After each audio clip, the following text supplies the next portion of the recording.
இந்த கல்வி நிறுவனங்கள் அப்படிங்கிறது அடிப்படையிலிருந்து ஒரு குழந்தை வந்து ஃபஸ்ட்டு தாய் தந்தையிடமிருந்து பிரிந்து முதல்ல தனியாக இருக்கக்கூடிய இடம்னாலே அந்த கல்வி நிறுவனங்கள் தான்.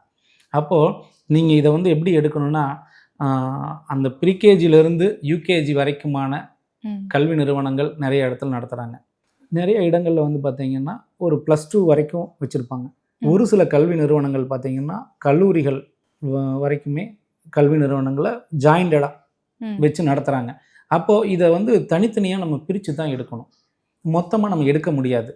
இப்போ நீங்கள் பேசிக்காக ப்ரீகேஜியிலேருந்து எல்கேஜி யூகேஜி அப்படிங்கிறதுக்கு ஒரு விதமான வாஸ்து அமைப்பு நம்ம கொடுக்கணும், கட்டட அமைப்புங்க. அதே மாதிரி ஃபஸ்ட் ஸ்டாண்டர்ட்லேருந்து +2 வரைக்குமான வாஸ்து அமைப்பு அப்படிங்கிறது வேறுங்க. ஏன்னா இன்றைக்கி நடத்தக்கூடிய கல்வி நிறுவனங்கள், தனியார் நிறுவனங்கள் எல்லாருமே நிறைய எஃபர்ட் போடுறாங்க. ஏன்னா ஃபஸ்ட்டு மார்க் எடுக்கணும், டிஸ்ட்ரிக்ட் ஃபஸ்ட்டு, ஸ்டேட் ஃபஸ்ட்டு வரணும் அப்படின்னு சொல்லி நைட்டும் கூட கிளாஸ் வைக்கிறாங்க. அதே மாதிரி அதிகாலையிலேயே ஆரம்பித்து ஸ்கூலை ரன் பண்ணுறாங்க. ஆனால் அவங்களால நிறையா ஸ்கூலில் வந்து ஃபஸ்ட் மார்க் வர முடியல. அதற்கான காரணம் என்னென்னு பார்த்தீங்கன்னா, வாஸ்து அமைப்புன்னா 100% வாஸ்து அமைப்பு.